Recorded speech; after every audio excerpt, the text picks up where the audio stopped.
وسهلا. قعدت افكر كده في حكمة ربنا وفي قول ربنا سبحانه وتعالى في القرآن الكريم: حكمة بالغة.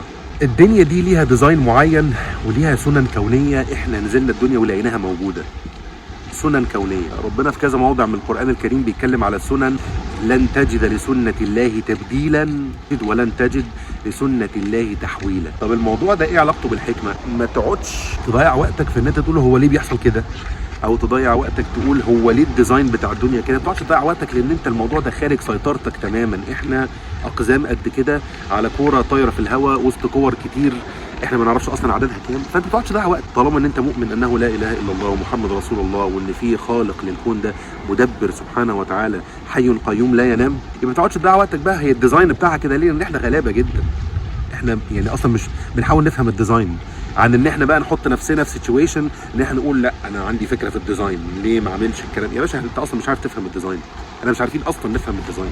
لما واحد فينا يفهم حكمه ربنا سبحانه وتعالى معاه، ده بيبقى ليفل من الحكمه. حاول ان انت طاقتك كلها تكون متوجهه للتعامل مع سنن ربنا في الكون وفهم سنن ربنا في الكون.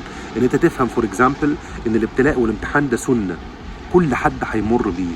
فلما تيجي بقى تبتلى ولما تيجي تمتحن ما تقعدش تقول هو انا ابقى ابتلى ليه يا معلم، انت بتجيب من الاول خالص بقى. ما هو دي سنه، هي دي سنه مضطرده مع كل البشر والمخلوقات، كله بيبتلى. سنه من ربنا ان ربنا وزع الارزاق. ما تقعدش تقول بقى هو انا جالي كذا ليه وجاله كذا ليه. يا حبيبي هي الارزاق متوزعه، انت بقى شوف بقى السنن اللي ربنا قالها لك عشان تسعى للارزاق دي. ما تقعدش بقى تتساءل هي ارزاق متوزعه، سنن.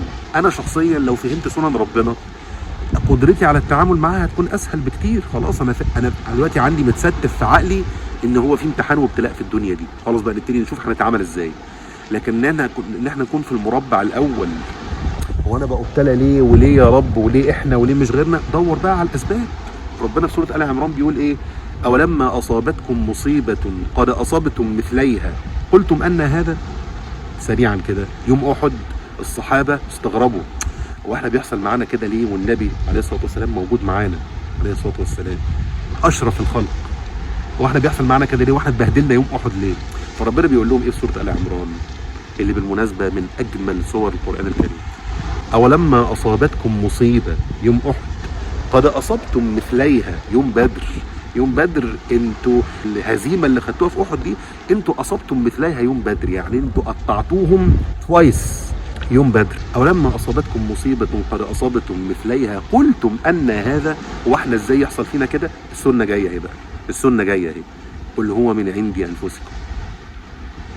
انتوا في حاجات عملتوها خلتكم تكسبوا يوم بدر وربنا كان مقدر، وفي حاجات عملتوها خلتكم تخسروا يوم احد وربنا كان مقدر. اقعد بقى بص على الاسباب. فالصحابه بعد ما سمعوا الايه دي قالوا ايه بقى على موضوع السنن؟ قالوا ايه؟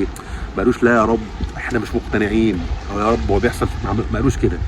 قالوا احنا ما كناش عارفين المشكله اللي عندنا لغايه لما الايه نزلت فبدانا نفتش نشوف بقى احنا ايه مشاكلنا في احد. شوف الجمال. او لما اصابتكم مصيبه قد اصابتم مثليها قلتم ان هذا قل هو من عندي انفسكم. شكرا جزيلا ونلقاكم على خير.